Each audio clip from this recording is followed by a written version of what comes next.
People of the world. Hello and welcome to Marketing as a Foreign Language. This, the best episode that has ever existed in the history of all possible episodes. Did you know that there is someone I want to introduce you to? Very glad that I talked with him for only a brief section of time. But what did we cover? We covered the fact that the sun itself is moving at over 500,000 miles per hour through space. We covered Kung Fu. Have you heard of Tai Chi, Xin Yi, Bagua? Well, you're going to hear more about it. Ladies and gentlemen, let me introduce you to the master himself, the Sifu, the kettlebell instructor, Ryan Jankowitz. Put your hands together, ladies and gentlemen. What's up, Kellen? That was a beautiful introduction. That's probably the best intro anyone's ever given me. All I'm trying to say is that I don't believe in coincidences at all. Thoughts on that? Like, how often do you meet someone who's also studied Xing Yi or who knows what Qigong is? Seriously. Yeah, so what very we're gonna, fortuitous. That's exactly right. It is fortuitous. So here's the plan. So Ryan and I chatted a little bit prior to the show and blah, blah, blah. What we want to do is we want to go all the way back. It's going to be 30 minutes, so we'll see where we wrap up. But we are going to go all the way back to the moment where Mr. Jankowitz incarnated on this particular planet. We'll jump all around, and then, maybe in a month or two or three, or in a couple weeks, who knows? I have no idea. We will reach back out to Mr. Jankowitz, and we will keep the interview going. We want the full story, the life story, and we want a little bit of depth and that sort of stuff. So that is the plan, ladies and gentlemen. If you have any comments or questions, you know where to find us. Mr. Ryan Jankowitz, you were born. Then what happened? Yes. So I was born in Burke, Virginia, and that's where I grew up. If you're not familiar with Burke, Virginia, it's a suburb of Fairfax County, which is right outside of Washington, D.C. I was born in the 80s, so I was wearing short shorts and tube socks when I was younger. And then my formative years were in the 90s. That's really where I became much more aware of myself and developed my taste in music and movies. So let's stop there. Let's talk music and movies. So I love 90s music. I love alternative grunge, 90s rap. My favorite band is 311. I've seen them 11 times. So I'm going to throw out band names. You're going to tell me if you vibe with them. Stone Temple Pilots. Oh, love it. Too bad Scott Weiland is dead, but fantastic. Yep, incredible. Tool. Oh, I love Tool. Second favorite band. I've seen them live. I saw them in LA very recently. Incubus. Love Incubus. Okay, here's a more obscure one. Portishead. Somewhat familiar with Portishead. I've heard a couple of their songs. That goes way back. They're pretty good. They're pretty good. You might want to check them out. I know the band. How about Radiohead? Of course, Radiohead is awesome. Radiohead is awesome. Okay, so we're very similar in these regards. Okay, so you said Virginia. Do I remember that correctly? Yes. Okay, so Virginia, where are you now? I live in Maryland, right outside of D.C., so not too far from where I grew up. Okay, so Virginia, you end up in Maryland. But anyway, you're in high school. What I'm trying to do is I'm trying to connect the dots between the hardships in your life that you're willing to share with, the world, and how you ended up with what you're doing now, and how that's helping you succeed, if that makes any sense. Sure, absolutely. So let's go there. So high school, that sort of stuff, or if you want to go back, just keep going.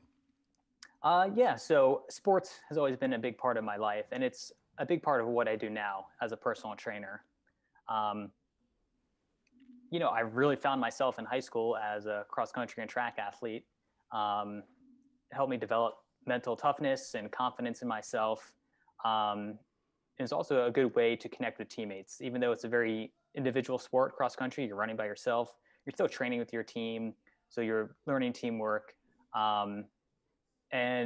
I found it to be an incredible experience, and it really set the tone for me to learn more about nutrition and training, because as a runner, you need to hydrate, you need to get the right amount of carbohydrates and protein, get your veggies, keep your immune system up. So that's what set the base for me to get into what I do now, health and fitness. I went to Virginia Tech for college, and I studied human nutrition, foods, and exercise. I had no idea what I was going to do when I was in college. And I think that's most people. You're just there trying to figure out who you are and what you want to do. And I was lucky enough to be walking by this bulletin board one day in one of my buildings. And I saw an internship available at Sport and Health, which is like a fitness chain in the DC metro area. pulled off one of the tabs, emailed somebody about a summer internship, and they got back to me. And I was like, oh, I got a job for the summer. I didn't know what that meant. Okay. So, I go to this gym when I get home from school. I'm in between my last 2 years of school. And they're like, oh, you're going to assist the fitness director. I'm like, oh, cool. What does that mean? Okay. So I get to watch this guy train from like high school athletes to the elderly. I'm like, whoa, like personal training is like an actual thing. I had no idea this career even existed. And it really resonated with me as an athlete because I love being active. I love working out.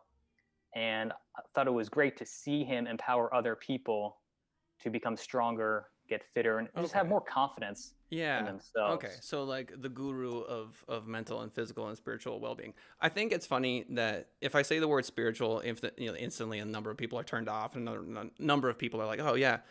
What I mean when I talk about the spiritual connection between two people through the medium of, say, what you're doing, is there is no separation in my mind between bringing someone in who is looking for that help, right? Why else are they there? They're there because they want you to motivate them to change their brain chemistry in a more positive way, to inhibit cortisol, to produce more dopamine and serotonin. Like they want you to make them feel better, right? Yes. And that is a heavy burden. Someone's walking in and they're going, look, I am willing to admit that I can be better. And I'm going to pay you to help me do that. I don't know if it's admitting like weakness, or there's also like hurdles people have to kind of like mentally get over to be like, okay, other person, help me help myself. But I do want to go back. I want to go back in time. I want to go back. Take it back. Just take it back. So we can jump all over the place, totally freeform. But I want to take it back to high school, and I want to tell you a story and then see if this jogs any memories for you. Okay, so I decided in my infinite wisdom to go run a marathon with little to no training.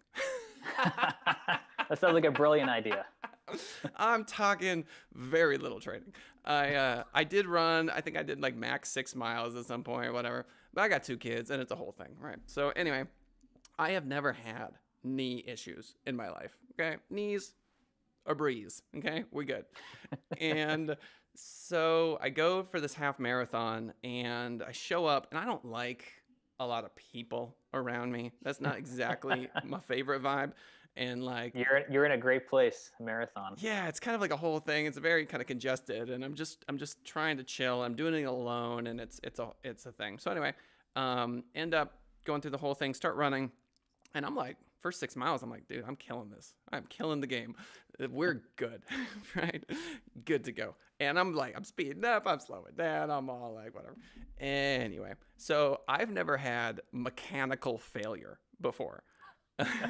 Because in my head, I'm always like, I'll push through it. I'm always Mr. Push Through It guy, no problem. Just push through it, yeah, whatever. And my knee started doing something to me that was like, bro, you done here. You done. Like shooting unbelievable pain. And then my left and my right, it was the weirdest thing. I've never had this experience before, doggo.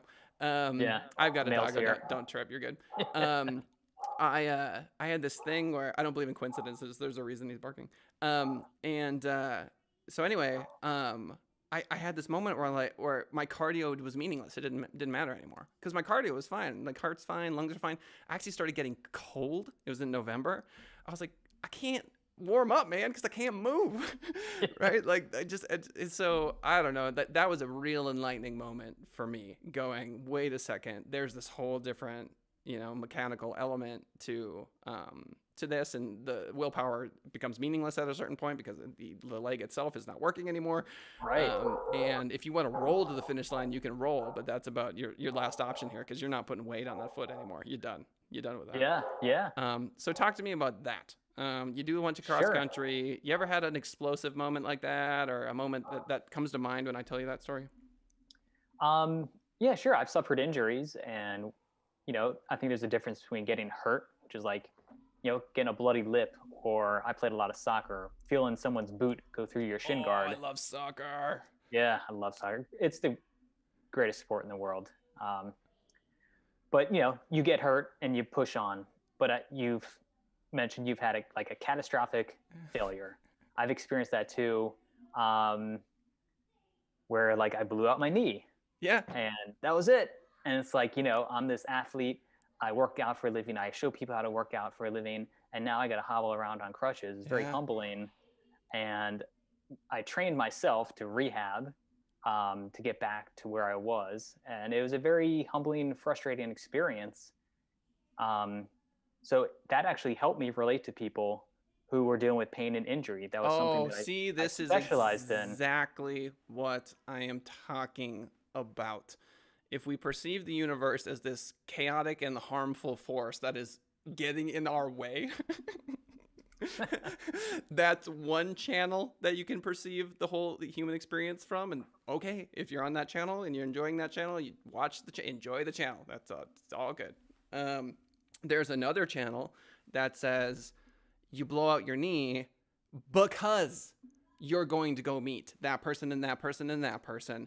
And without that experience, how can you interact with them in the way that is ideal in this kind of more perfect and empathetic experience?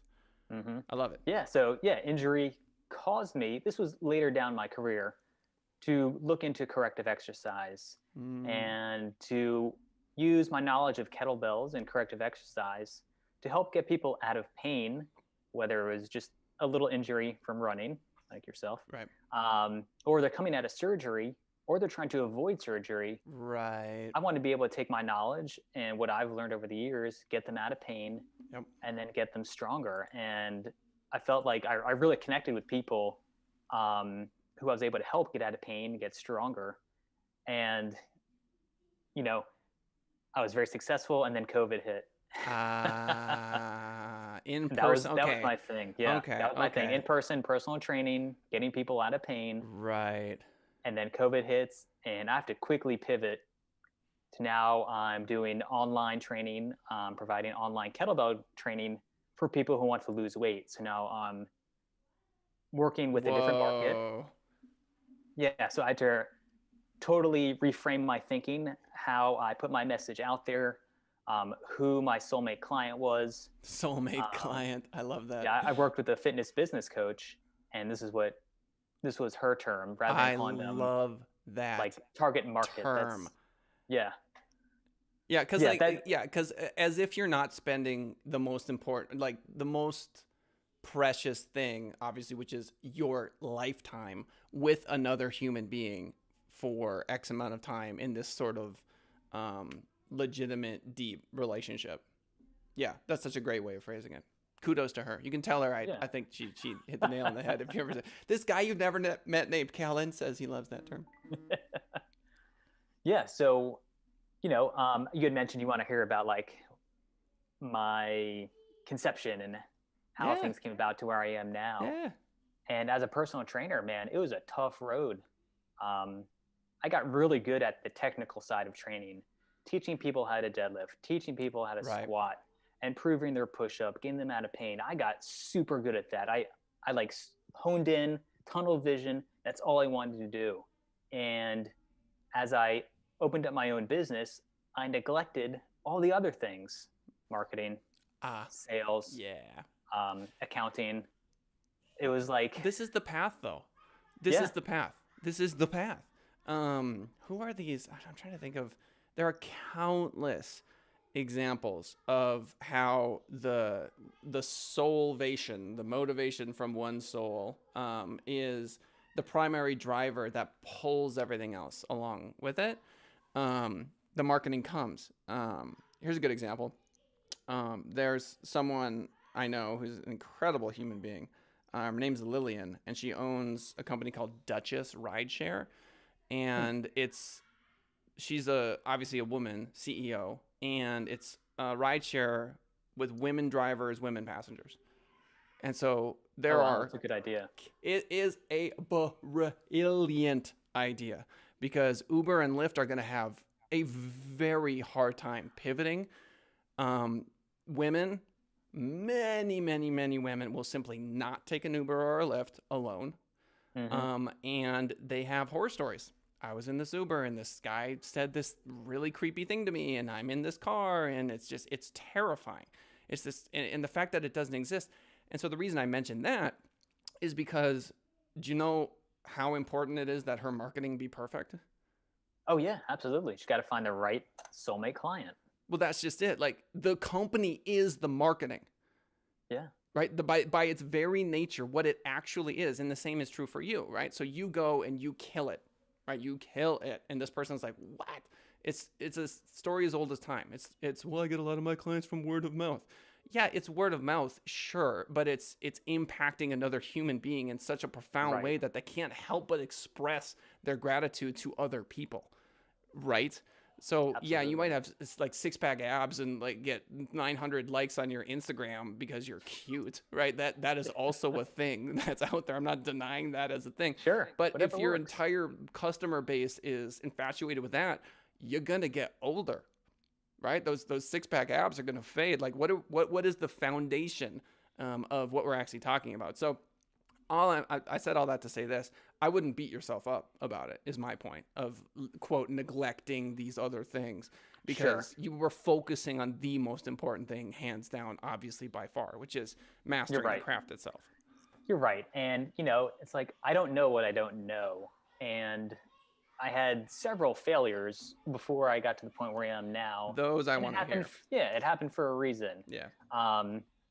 So I started as a personal trainer in 2005, and I didn't really find my niche in the fitness world until 2011 when I got certified through the RKC, the Russian Kettlebell certification. Yeah, I saw that. That's such a trippy thing to read. I'm like, the what? The Russian Kettlebell, like RK2, and there was something like about a dragon. Wasn't there like a dragon? Yeah. So Dragon Door is this big health and fitness company. You would actually dig them. Okay. Because they also dive into qigong, body weight exercise, kettlebells.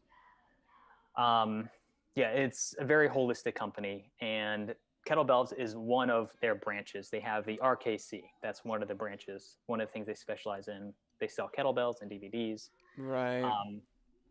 So anyway, the modern kettlebell movement started here in the early 2000s, 2001, around there. This guy named Pavel. If you do kettlebells, you've probably heard the name Pavel Tsatsouline. He brought kettlebells over. Previously, kettlebells were actually used in the U.S. in the early 1900s with old-time strongmen.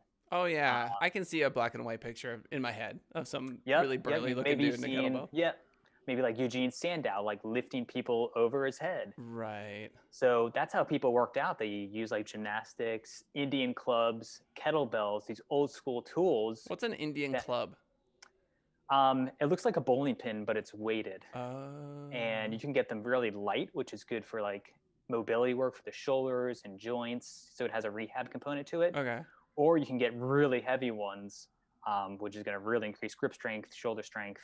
And I believe, I might be wrong here, but they used them way back in the day in like India as a way to train with weapons. Rather than using a sword, they could use these clubs to mimic the movements without, slashing someone's Dude, face if you had like a 10-pound stick and you practice with that all the time and then you pick up like a 3-pound blade, oh, it's gonna feel. You're gonna, it's wind. Yeah, you're just holding wind at that point. Yeah, deadly. I'm all about that.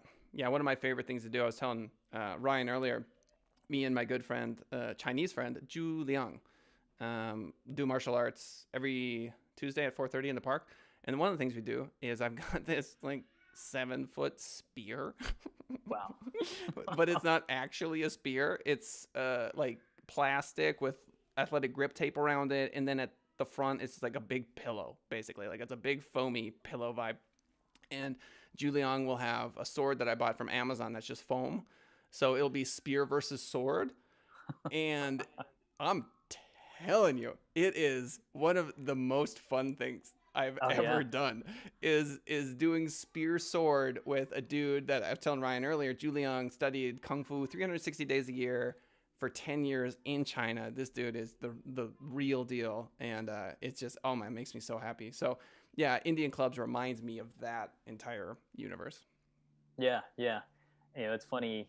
as I mentioned before, I was studying Kung Fu first, and then I was introduced to kettlebells. And the parallels between martial arts and kettlebells was eye-opening for me. Just the breath control, learning how to tense your body upon impact, whether you're throwing a punch or you're swinging a kettlebell, generating force from the ground to swing a kettlebell or throw a kick or a Right. punch. Yep. The focus you have to have to spar with somebody or learn a technique or practice a form is the same for focus you have to have when you're learning the Turkish get up or the kettlebell snatch. So for me, kettlebells was just like the perfect fit at the perfect time because I was searching for a method, for a proven system that I could use not only for myself, but for my clients. Because up until that time, I was training like a bodybuilder. I Right. competed in several bodybuilding shows, and it was such a rigid, strict lifestyle. The workouts were very one dimensional. Right. And then I'm introduced to this thing, this iron hunk with a handle on it, and it just completely changed how I looked at strength and movement. And then getting certified, I learned this tested system that I can teach to other people. And that was the game changing moment for me. It was like, for me, going out of the matrix, having my eyes open for the first time. Red pill.